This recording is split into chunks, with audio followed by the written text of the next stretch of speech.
Mais nous avons demandé, les jeunes les demandent, tous les Congolais les demandent.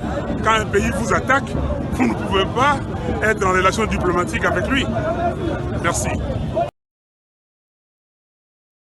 Presque 3 décennies d'impunité, 3 décennies de massacres, de viols, de déplacés. On arrive à des 10 millions de morts. Aujourd'hui, c'est une marche historique. Les Congolais ont décidé de sortir dans la rue.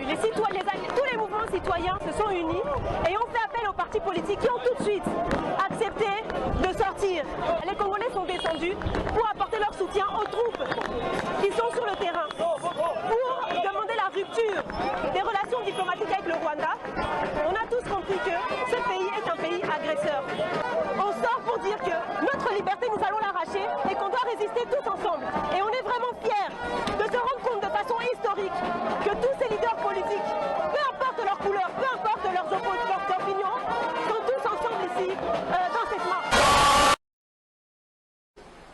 Très chers compatriotes, l'heure est grave. Le pays est en danger.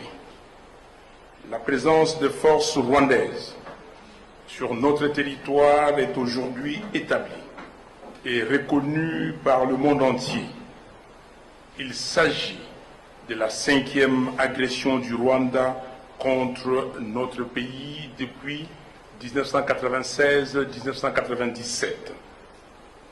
Cette répétition d'agression de notre pays est essentiellement due à la faiblesse de l'État et du leadership à la tête du pays.